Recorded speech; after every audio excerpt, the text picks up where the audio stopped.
자, 하나님의 말씀 신약 성경 누가복음 12장 13절에서 20절까지 말씀. 누가복음 12장 13절에서 20절까지 말씀 우리 한 절씩 나누어서 교독합니다.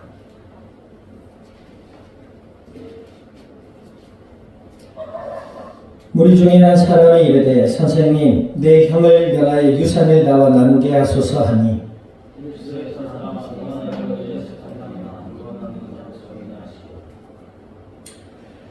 그들에게 이르시되 삼가 모든 탐심을 물리치라 사람의 생명이 그 소유에 넉넉한 데 있지 아니하니라 하시고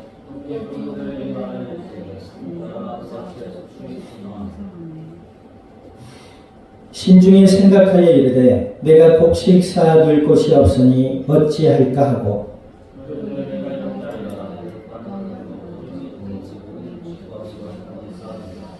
또 내가 내 영혼에게 이르되 영혼아 여러 해 쓸 물건을 많이 쌓아두었으니 평안히 쉬고 먹고 마시고 즐거워하자 하리라 하되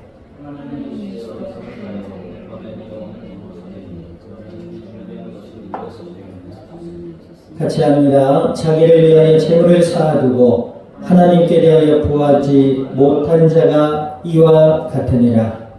아멘. 기도드립니다. 하나님 아버지, 크신 은혜와 사랑을 감사드립니다. 예수님을 그리스도라 믿어 하나님의 자녀가 되게 하여 주시고 예배 가운데 말씀 앞에 서게 하여 주신 아버지 하나님, 진리의 말씀을 통하여 아버지의 음성을 듣게 하시고 저희들의 마음으로부터 믿음이 자라게 하시며 생각이 변화를 받고 삶 가운데 날마다 하나님과 함께하는 임마누엘의 복된 삶을 누리며 이 땅 가운데 나누며 생명의 복음의 비밀을 증언해 나갈 수 있는 그리스도의 믿음의 증인들이 되게 하여 주시옵소서. 감사와 영광을 주님 앞에 돌려드리며 우리 주 예수님의 이름으로 기도드립니다. 아멘.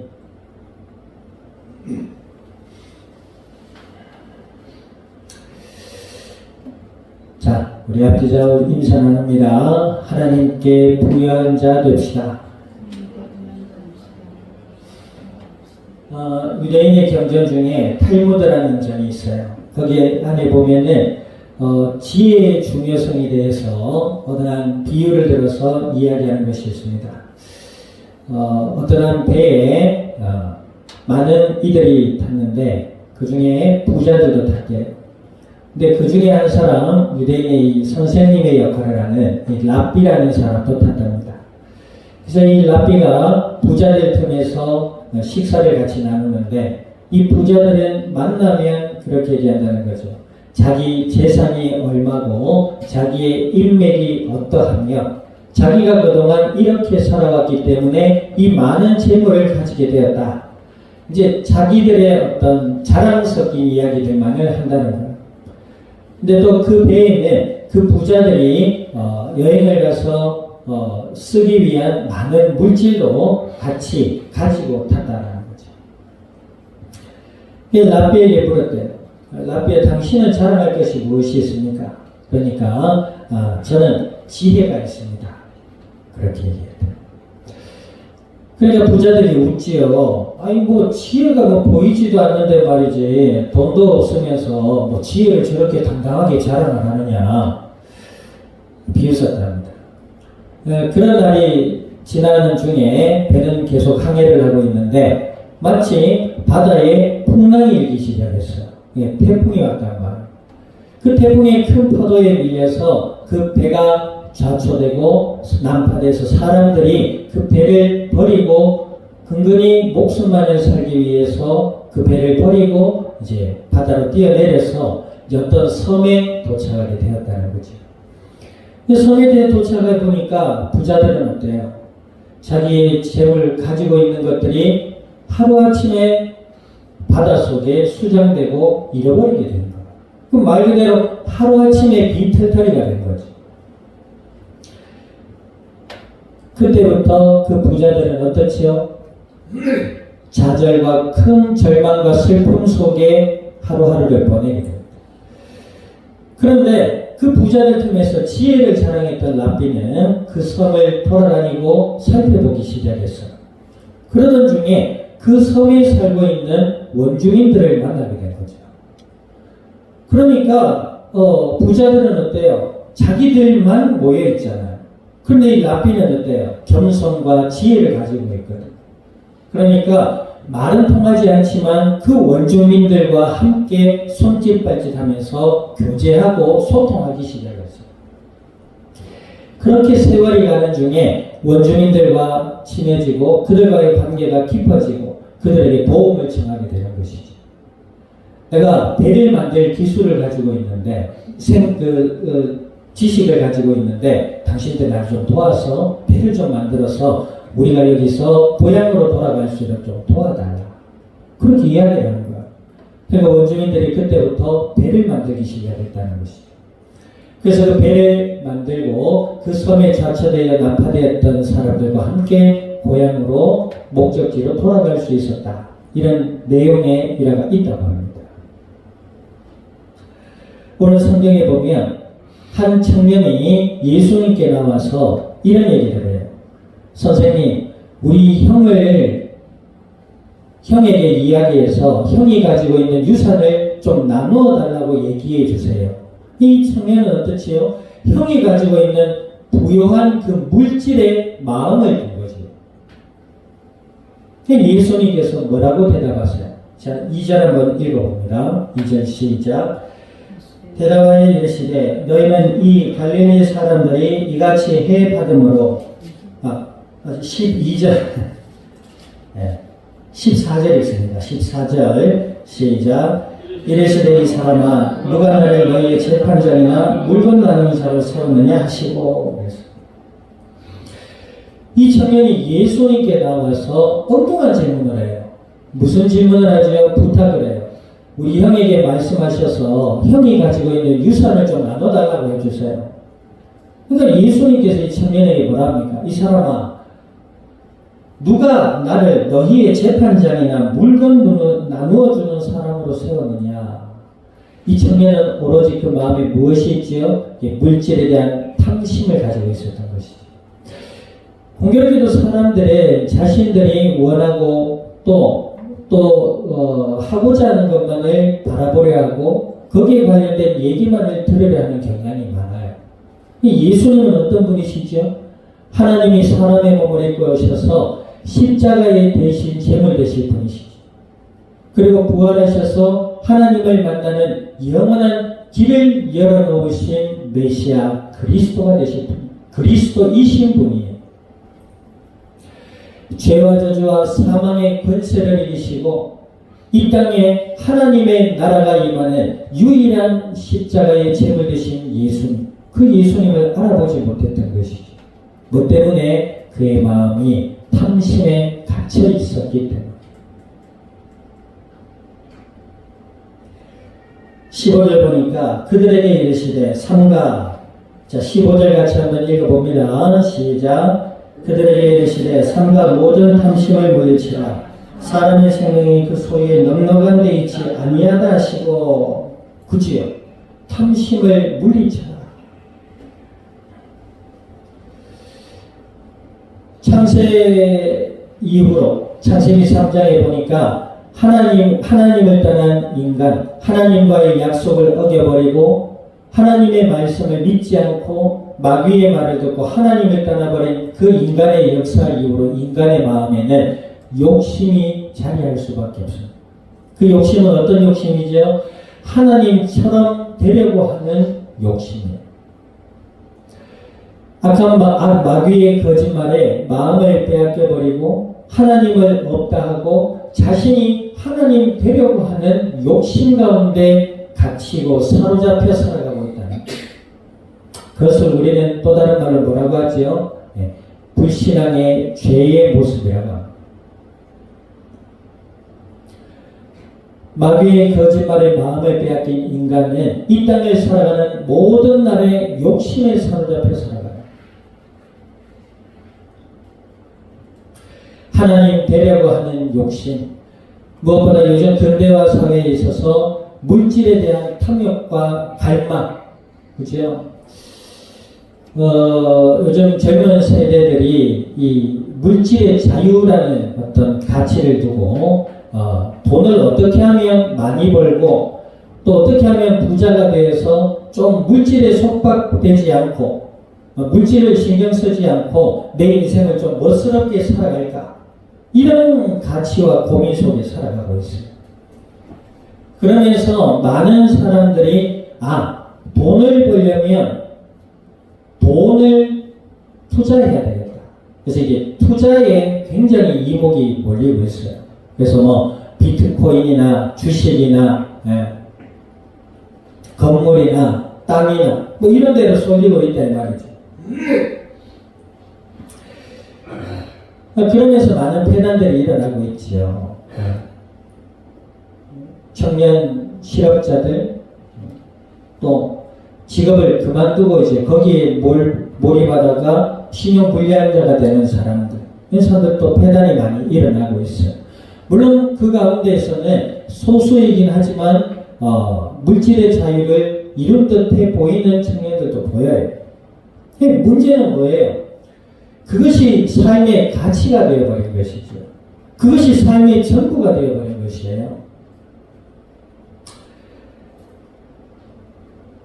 인간들은 그 청년들이 자신의 비전과 또 인생의 가치와 삶의 소중함과 삶의 지혜와 이런 것들에 대한 가치는 사라져가고 오로지 물질에 대한 자유, 그러니까 부자 되는 것에만 목매이는 현 추세, 이런 것들을 볼 때에 삶이 참 어둡구나, 이런 생각이 든다는 거지. 예수님께서 뭐라 하십니까? 자신을 찾아와서 형이 유산을 좀 나눠달라고 해달라고 하는 그 청년에게 탐심을 버리라. 모든 탐심을 물리치라. 그 말씀의 이 배경에는 뭐죠? 앞에서도 말씀하셨지만 누가 나를 너희에게 물질을 나눠주라고 하는 재판장이나 선생으로 세웠느냐? 나는 그런 사람이 아니다. 이런 말이에요. 너의 마음에 하나님의 은혜가 임하고 메시아 되신 예수 그리스도, 그 뒤에 이제 비유로 말씀하시지만 하나님을 만나야 된다는 거야. 탐심에 젖어서 인생의 슬픔에 잠겨서 살지 말고 욕심 가운데 사로잡혀서 갈망하고 갈급하고 슬퍼하고 낙심하는 삶 속에 살지 말고 하나님을 만나요. 너는 하나님을 알아야 된다. 이렇게 말씀을 하시기 위해서 이런 말씀을 하시는. 자, 16절 봅니다. 읽습니다. 16절 시작. 또 비유로 그들에게 말씀하여 이르시되 한 부자가 그 밭에 소출이 풍성하매, 한 부자를 이제 말씀을 하시는 거예요. 그 부자가 어때요? 밭에 소출이 풍성했다. 농작물이 많았다. 수확해서 곡간에 곡식이 많았다. 그 부자의 상징이 되겠지요. 그러니까 17절에 보니까 그 부자가 마음속에 생각을 했대요. 심중에 생각하여 이르되 내가 곡식 쌓아둘 곳이 없으니 어찌할까 하고, 너무 많았나 봐요.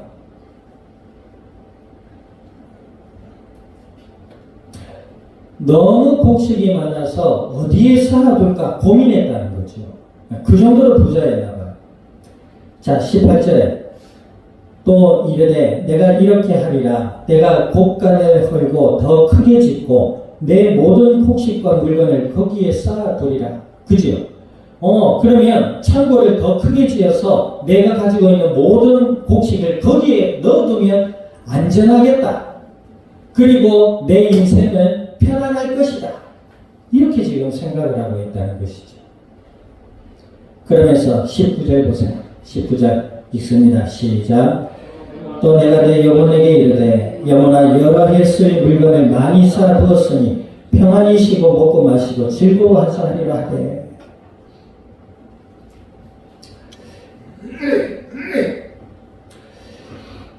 내가 곡식이 너무 많아서 창고를 헐고 크게 지어서 거기에 내 모든 곡식을 모아두면 안전하지 않겠나. 그리고 이제 남은 인생 그 곳간에 쌓아둔 그 곡식을 먹고 마시고 즐기면서 좀 편안히 살 수 있지 않겠냐. 그 마음의 편안의 이유가 뭐지요? 곡식이고 큰 창고였어요. 얼마 전에 은행의 한 직원이 고객 대출금을 100억을 횡령해서 해외에 투자했다가 60억 손실을 봤대요. 은행이 안전해요? 은행에도 누가 있어요? 사람이 있어요. 그러면 사람을 믿을 만해요? 여러분은 여러분을 믿을 만해요? 안 해요? 우리 자신이 완전한 존재라 믿어져요? 그러면 왜 마음의 감정선이 왔다 갔다 하고 먹으면 보내줘야 되고 피곤하면 자야 되고 인간은 그래요. 더군다나 우리 마음의 상태를 돌아보자고요. 세상의 사람들의 마음의 상태를 돌아봐요. 하나님을 떠난 인생은 죄와 저주와 고통뿐이에요. 원망과 슬픔과 아픔 속에 살아가다가 나이 들고 병들어 죽음을 맞이하게 되는 것이 인생의 모습이에요. 그 살아가는 인생 속에 어떤 경로로 또 열심히 해서 부자가 되기도 하지요. 부자가 되면 뭐예요? 어느 날 사고 나서 몸을 망치고 병이 들어 몸이 망가지고 그렇지요. 또 부자이지만 어떤 상황 속에서 인간관계가 다 망가지고 그게 이 땅의 모습이에요. 돈이 인간에게 평안을 가져다 줄 수 있다고요? 정말 돈뿐만 아니라 이 땅의 모든 것은 영원할 수 없어요. 믿음으로 깨달을 수 있기를 우리 주님의 이름으로 축원드립니다. 우리 자신 또한 마찬가지예요. 그래서 예수님께서 하늘로도 땅으로도 다짐하거나 확답하지 말아라. 우리 인간은 하나님이 아니에요. 신이 될 수 없어요. 마음의 욕심을 가지고 그 생각만을 가지고 있다고 해서 태어난 게 뭐예요? 이단이잖아요. 자신을 신이라 일컫는데 부활도 하지 않고 죽은 신들이 얼마나 많은지, 뭐 고무신인지 썩은 신인지. 자신을 예수 그리스도, 예수님이랑 메시아라 칭하는 이들이 얼마나 많은지. 그러면서 자신을 메시아라 신이라 칭하면서 사람들에게 피해나 주고, 사람들에게 상처나 주고. 그게 어떻게 신이에요? 그게 어떻게 메시아예요? 성경에 예수님을 만난 자들은 은혜와 복과 생명과 치유와 하나님의 은혜를 경험하고 알게 된 줄 믿습니다. 예수님의 차이예요. 이 부자는 뭐예요? 자신이 가지고 있는 물질로 평생을 호화롭고 편안하게 살 걸로 착각했어요. 아니 말로 곳간에 불이 나면 어떡해? 아니 말로 태풍이 오거나 지진이 나서 곳간이 무너지거나 사라지면 어떡할 거예요? 그래서 옛말에 이런 말이 있어요. 부자들이 고민이 더 많아요. 부자들이 걱정이 더 많아. 돈이 많으니까 내 돈이 언제 사라질까?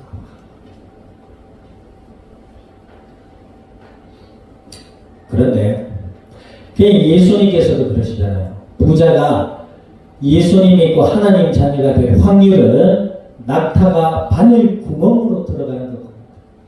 낙타가 바늘 구멍에 들어갈 수 있어요? 없어요? 불가능해요. 도라에몽이 티가 나가지고 낙타를 짜그만하게 만들지 않는 이상 불가능한 것이에요. 그만큼 어렵다는 것이죠. 그 마음이 높아질 대로 높아져서 예수님을 또 하나님의 은혜를 받아들일 수 없는 상태가 되는 거예요. 예전에 얘기했죠. 외국에서 몇 천억의 공사를 수주하던 한 분이 계셨어요. 근데 어느 날 공사 현장에서 추락해가지고 반마비가 됐어, 몸이. 겨우겨우 살아가지고 죽을 거라는 것을 거기서 비행기를 싣고 치료하면서 우리나라로 와가지고 큰 병원에서 치료를 받고 또 재활을 해서 겨우겨우 이렇게 움직일 수 있게 됐다. 그분이 이제 그제서야 집사님이신데 교회를 다니신 분인가 봐. 그제서야 깨달았대요. 아, 이 땅의 물질과 이 땅의 모든 것이 나의 생명을 지켜줄 수는 없구나. 떨어지면서 그 건물 옥상에서 추락하면서 느꼈대요. 하나님 살려주세요. 자기도 모르게 그런 기도가 나오고 그 이후로부터 생각이 안 나더래요. 눈 떠보니까 병원에 이러고 있더라고요. 몇 천억의 공사를 수주했던 분이에요. 그런데 그제서야 이 땅의 모든 것이 부질없구나. 내 생명은 하나님의 손에 있는구나 라고 알고 그때부터 이분이 이제 그래도 뭔가를 해야 되겠다 싶어서 가난해서 그런 게 아니고 뭔가를 해야 되겠다 싶어서 커피숍에 가서 아르바이트를 하면서 일을 배우기 시작했대요. 불편한 몸을 가지고. 그러니까 사장님도 하실 수 있겠냐니까 최선을 다해보겠다고. 그러면 조금만 하시라고 해서 일거리를 드렸는데 그렇게 일을 하시면서 저희 교회 와서 이제 뭐 악기를 배우기도 하시고 그러셨던 분이 계셨어요. 그게 그분의 간증입니다. 이 땅의 것이 우리의 생명을 지켜줄 수 있어요? 없어요? 없어요. 우리의 생명은 누구의 손에 있다? 이 땅을 창조하신 하나님의 손에 있다. 그러므로 하나님의 은혜 가운데 예수님을 믿고 하나님의 은혜 가운데 예수 그리스도 안에서 나와 함께 하시는 그 하나님의 은혜와 사랑을 아는 삶 속에 살아라. 아멘. 그것이 진정 부유한 자가 되는 줄 믿습니다. 아멘. 자, 20절 봅니다. 예수님이 이런 말씀을 하신 거예요. 20절 읽습니다. 시작. 하나님은 이르시되 어리석은 자여 오늘 밤에 내 영혼을 도로 찾으리니 그러면 내 준비한 것이 누구의 것이 되겠느냐. 하나님이 네 생명을 오늘 밤에 찾으시면 네가 믿고 의지해서 큰 창고에 보관했던 그 재산이 어떻게 되겠느냐. 앞서 우리가 유대의 탈무드에 있는 일환을 얘기했지요. 부자들이 배 안에서 먹고 마시며 편안하고 안락하고 쾌락적인 삶을 사는데 풍랑이 와서 하루아침에 그 재물이 배와 함께 사라져버렸어. 목숨만 근근히 유지하고 살아났다. 지혜를 가졌던 한 랍비를 통해서 섬마을의 주민들의 도움으로 배를 만들고 그 배로 목숨만 연면해서 고향으로 돌아갈 수 있게 됐다죠. 오늘 예수님 그러시는 거지요. 하나님이 이르시되 어리석은 자여 네가 물질을 믿고 있지만 네가 오늘 밤에 생명의 주인 되신 하나님이 네 생명을 거둬가시면 어떻게 하겠느냐. 그러시면서 21절 봅니다. 자, 21절 시작. 자기를 위하여 재물을 쌓아두고 하나님께 대하여 부여하지 못한 자가 이와 같으니라. 네가 평생을 모아 큰 곳간에 들인 그 재물이 하나님이 너의 생명 오늘 밤 취해간다면 그 재물은 과연 네 것이 되겠느냐 남의 것이 되겠느냐. 그러므로 그 물질에 대하여 부유하다고 자랑하고 교만하고 편안해하지 말고 하나님께 부유한 자가 되라. 이런 말씀을 하는 거예요.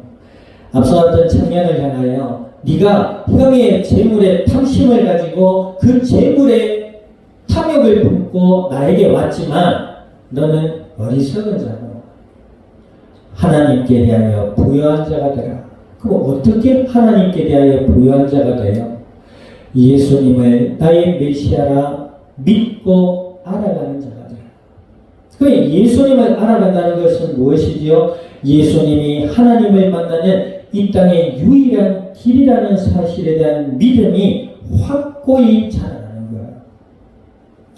예수님은 이 땅의 유일한 하나님을 만나는 길이요, 하나님과 소통하는 유일한 우리의 중보자가 되시는 줄 믿습니다. 아멘. 그 예수님을 믿음으로 발견하고 믿음으로 알아가는 하는 거예요. 이 땅에 하나님을 만나고 하나님과 교제하도록 중보자가 되실 분은 예수 그리스도 한 분밖에 없는 줄 믿습니다. 아멘. 죄와 저주와 사단의 권세를 이기신 예수님. 내가 예수님을 믿었더니 죄와 저주에서 해방되었구나. 아멘. 그것을 믿음으로 알아가고 확인하는 거예요. 예수님께서 마귀의 머리를 깨뜨리셨구나. 악한 거짓이 내 마음을 빼앗아가고 나에게 두려움과 근심과 염려와 아픔과 슬픔과 고통을 가져다주는 이 마귀의 세력이 예수님의 이름으로 깨어졌구나. 이 사실을 확인해가는 거예요. 아멘. 우리의 마음을 악한 사단에게 내어주지 말고 불신앙에 우리의 마음을 내어주지 말고 이제 김기환 선도 방목다 이런 얘기를 했어요. 그러니까 예수님을 믿으니까 어떤 삶을 살아가다가도 이렇게 해야지 그런 생각들이 자꾸 든다. 맞아요. 그 깨어있는 것이지요. 우리가 믿음의 길을 잠시 벗어났다 하더라도 이건 아니지. 나는 하나님의 자녀야. 그치요? 그러란 말이에요. 예수님의 이름을 부르고 악한 어둠에 우리의 마음을 내어주지 말아라. 절망과 고통과 슬픔과 좌절에 내 마음을 내어주지 말아라. 아멘.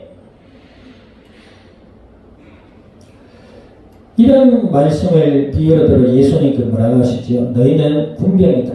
하나님의 군사다. 이렇게 얘기해요. 군인이요. 자기의 일을 똑바로 하지 않고 다른 데 마음을 두잖아요. 그러면 적군이 그 틈으로 쳐들어올 때 그 결과는 놀랍게도 끔찍하고 잔인해요. 그지요? 그걸 이기기 위해서 군인들은 자기 생활을 철저히 규칙 가운데 생활해요.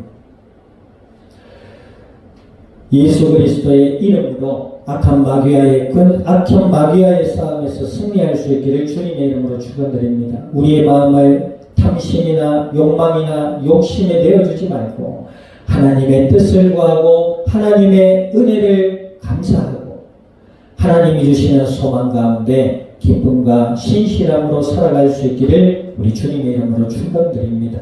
아멘. 돈을 벌어도 하나님의 영광이에요. 하나님의 은혜 안에서. 할렐루야.